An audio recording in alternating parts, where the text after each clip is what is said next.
Hello and welcome back to this week's episode. As you can see, I'm in a sling. I finally got my mole excision surgery for a mole that was like one step away from melanoma. I don't really know. Oh my gosh, my laptop almost fell on us, but I'm very happy to have that done, but I am in a lot of pain today, so bear with me on this episode. I'm hoping to get through it and not be struggling with feeling anything, but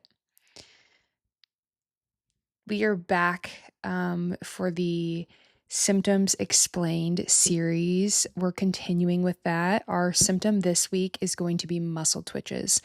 And I already know what you're thinking. I think that muscle twitches is one of the symptoms that sends people into the darkest spiral the fastest, because when people start noticing the twitching, the brain usually goes somewhere that's not mild.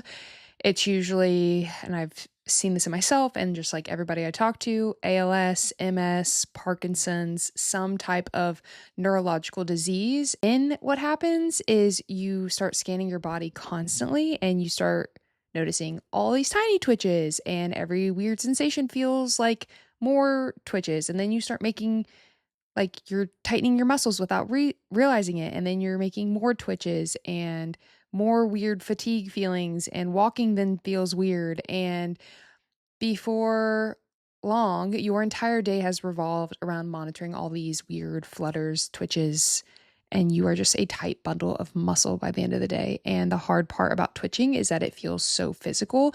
You can see it, you can feel it, you really have a hard time not noticing it. It's kind of like the episode we did on heart stuff. It's kind of the same thing.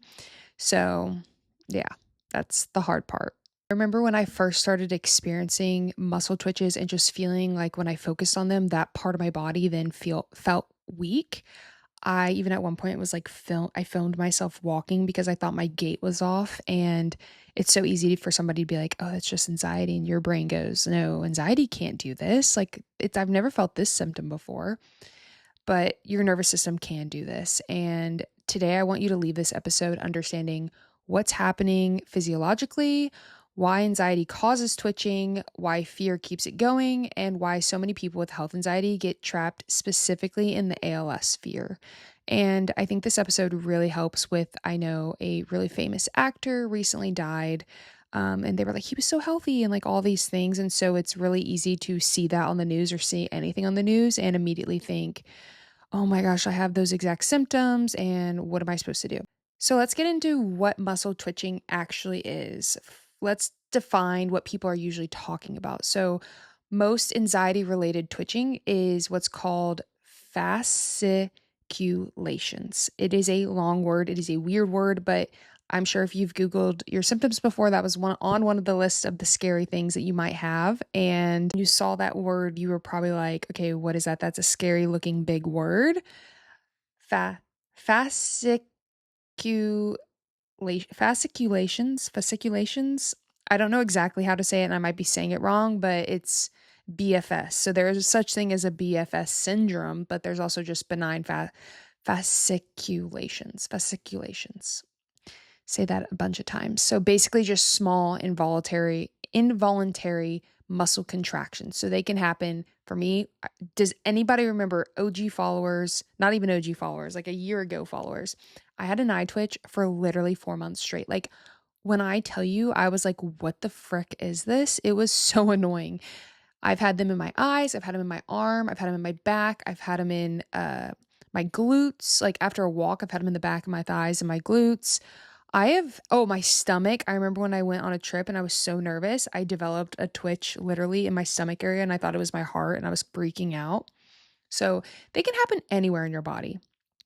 And what freaks people out is that they can happen repeatedly for days, for weeks, for months. And then sometimes they even move around the body, which makes people spiral even more, especially for myself. I remember with my eye, it was like the top of my eyelid. And then like a few months later, it was like the bottom of my eyelid. And then it was like kind of by my nose. And yeah, I just was, it's a very uncomfortable feeling. And muscle twitch is so uncomfortable and incredibly annoying.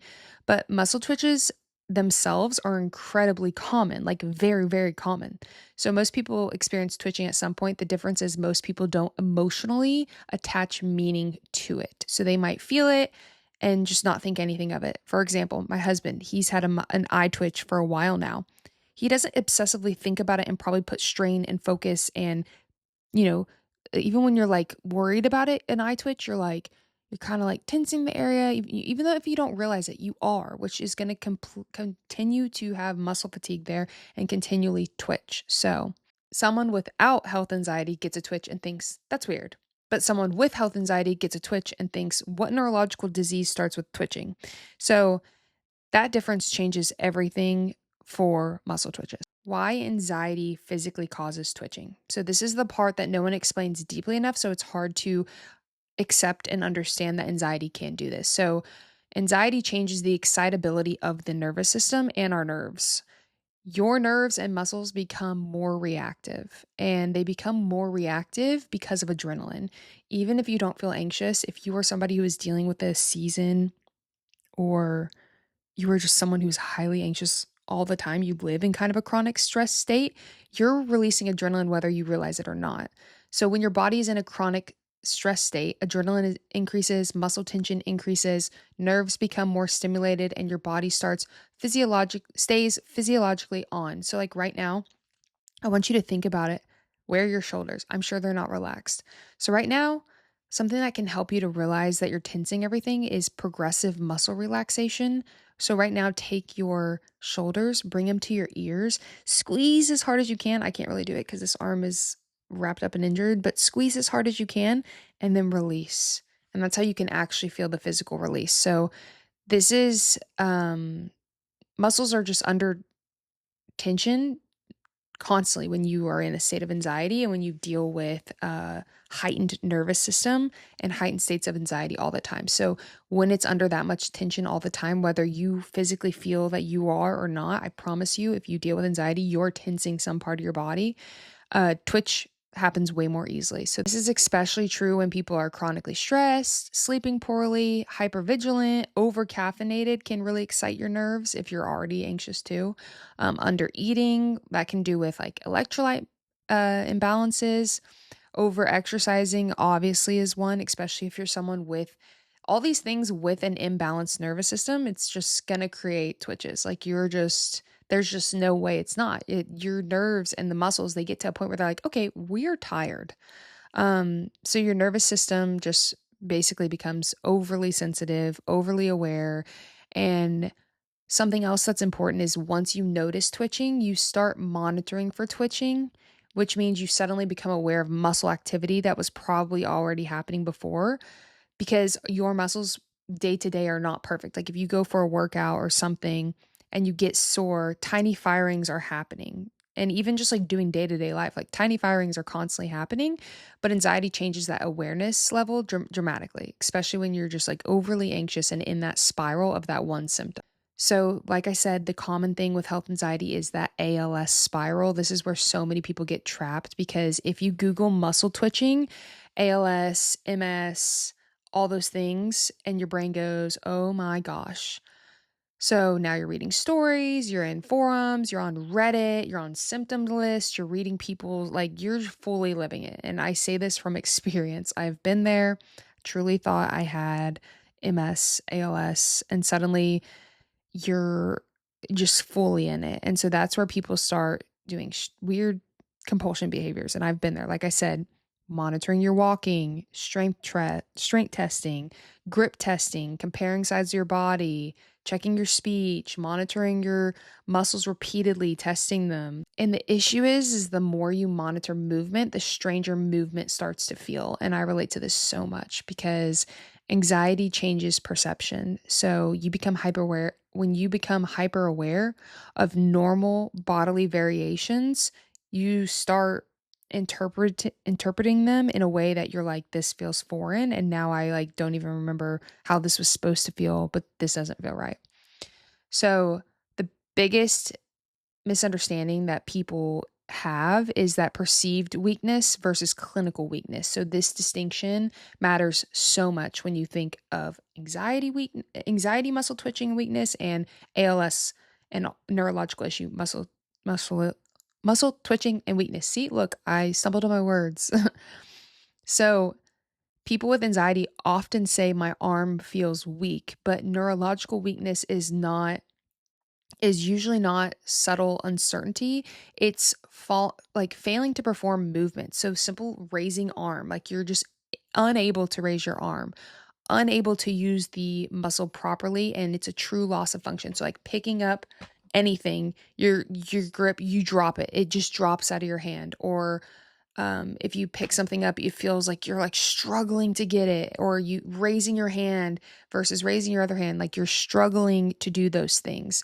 Not just that feeling. And I know this feeling of anxiety weakness, which is like one arm feels heavier than another. You're having shakiness in one arm or fatigue in one arm, or you're hyper aware of that one arm or one part of your body, or it feels weird. Like anxiety can absolutely make muscles feel off and weird and weak, but especially when like you're continually thinking about them, they're tense constantly and adrenaline is high and you've been repeatedly testing or poking at them, yeah, it's going to be fatigued. Repeatedly self-testing fatigues muscles even more.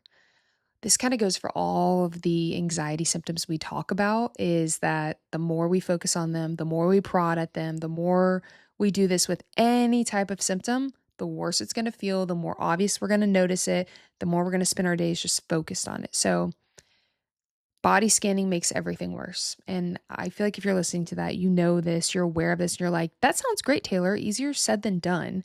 But this part is huge. Your brain learns what to prioritize through attention. So if you spend all day checking your calves, your brain starts treating calf sensations like critical information. And then suddenly you feel everything. You feel even like the blood flow through your calf. I've been there. Like you just feel any micro sensation that's happening. And you're sensitizing your nervous system and you're making the symptoms louder. And I truly feel for you and I get it. I know this is the hardest part because you are so convinced that something is wrong with you. But the biggest thing with these type of compulsions is that exposure response therapy part of it, exposure response prevention, and that is recognizing what you're doing. So being aware of the symptom and being aware of your reaction to it. I'm going to delay checking. I'm going to delay Googling. I'm going to delay reacting to the symptom. Symptoms can exist in my body and I don't have to give them a reaction. Your symptoms, the more we focus on them, become louder, but it's not because the disease is progressing. It's because your awareness is amplified of the symptom. And that's where people are often like, okay, but the twitching got worse. Like I have seriously, like anxiety is great and all, like I get it. Yeah, anxiety, yada, yada, yada, but this is getting worse. And of course it did, because fear activates the nervous system more, and more activated nervous system is going to create more tension and create more twitches. And this is one of the most important concepts of health anxiety in general. Fear itself becomes fuel for any type of symptom. Fear itself becomes fuel for any type of symptom you struggle with. The biggest way to combat that is, like I said, allowing things to exist. Okay, I feel a twitch. It is uncomfortable. I do not like it. I want to fight it so bad. You also have to be real with yourself. Like living in delusional, just like toxic positivity isn't going to get you anywhere either. But just allowing and accepting things for what they are. Let's be honest, a twitch you're experiencing, it's not a medical emergency, right? So, okay, I'm uncomfortable. I don't even have to worry today about if it's ALS or not. I can exist with it. I can choose to not Google. I can choose to see how this functions for the next 24 hours because I bet it could pass if I ice it, rest it, put some heat, just like relax, taking that approach rather than like full, like 100 mile per hour Googling, asking ChatGPT, wanting to go to the ER, gonna make things worse. So you might say, okay, but what about twitching that moves around? And this freaks people out because they're like, if it's moving around my body, that must mean it's spreading. But anxiety relating twitching, I can't remember who told me this once. A doctor told me that once you activate the nerves in one area of your body and they remember how activated they were, they fatigue out, but you're still tense in that area so it can move. So it's not a isolated or isolated or damaged muscle, but it's just the excitability of the overall nervous system. And that can make people twitch in the calf one day, the eyelid the next, the shoulder the next, the foot, the back. It can do that. That's normal. That doesn't mean you have progressed and you have something really bad going on. What actually helps is stopping the strength testing, any type of compulsion where you're testing or looking or checking for any type of neurological compulsion. Every test you do, you're reinforcing the thought that this is dangerous and monitor this, and monitoring helps. And the more you test muscles, the more fatigued and weird and odd and worse the symptom will get. So like I said, that exposure response to it, this is not an emergency. This is nothing I even need to think about right now. Though I am uncomfortable, I can live and exist with this feeling, and I'll check and see how I am tomorrow. Number 2, sleep matters more than people realize. So sleep deprivation massively increases twitching. If you're not sleeping a lot and you're having a lot of eye twitches, they go hand in hand. A lot of people notice twitching flares after poor sleep, or they've been sick, or under a mass amount of stress or intense anxiety periods. That is not a random correlation with ALS or MS. That is, you're in a flare and your body's tired and it's tense, and it's finding a way to like rid the nerves of its excitability. So, and then, like I said, caffeine, that can definitely worsen it if you're in a very anxious state. So if you have caffeine and then you also have an adrenaline dump and hypervigilance, you're going to be twitching way more. Anytime I've experienced a lot of twitching, I've tried to lay off caffeine and just focus on electrolytes, which is the next thing I was going to talk about, electrolytes and nourishment. Bringing in my dietitian side here, under eating, dehydration, and this is not just water replenishing. I'm talking electrolytes, because low electrolytes can definitely contribute to this, especially magnesium, potassium, and sodium balance. If those are out of whack, you will experience some twitching. So your nervous system needs stability. So make sure you're getting the magnesium, the potassium, the sodium, not just fluids. And the next one, I'm going to tell you, you're done Googling neurological diseases, because all it does is it increases fear, it increases the adrenaline dump, it increases your body scanning, and it feeds the cycle. So you have to break up with Google. And lastly, learn to let the sensations exist without immediate interpretation. This is hard, but like I said, it's life-changing. Not every body sensation needs a meaning attached to it. Sometimes a twitch is just a twitch. Sometimes a heart palpitation is just a heart palpitation. I remember one time a cardiologist said, and I've said this to you guys a lot, that you never really get weird when you have hiccups. And a hiccup is just a little malfunction, because our bodies are not perfect. They're going to have little hiccups. And sometimes your heart having a PVC is a little hiccup, but it always works itself out and it always is okay. It is normal for our body to have sensations, and no body is just going to function and be perfect every single day. So if muscle twitching has convinced you that something is terrible is happening, I understand why, because neurological fears are some of the hardest fears to sit with, but understanding your nervous system can change everything. An anxious nervous system is not a quiet nervous system. It's reactive, it's sensitive, it's hyper aware.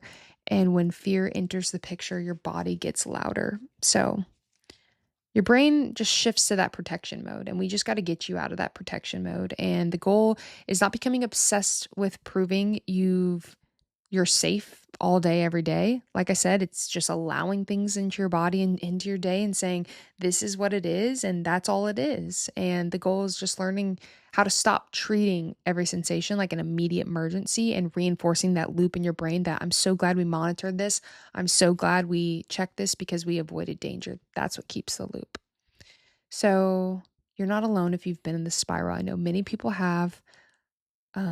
Take the things and the steps, and take captive of your thoughts. Really sit with your thoughts and really recognize your thoughts and where they take you, and how you can find yourself spiraling so fast, and take hold of those thoughts immediately, and not fighting them, but just recognizing them, recognizing the patterns that you think in, and knowing that you can change the way you think. You don't have to live like this forever. And it starts with educating yourself on why things are happening, how it's okay, and how you can work through them. So I will see you guys next week when we talk about the next symptom of anxiety. I hope you guys enjoyed this one.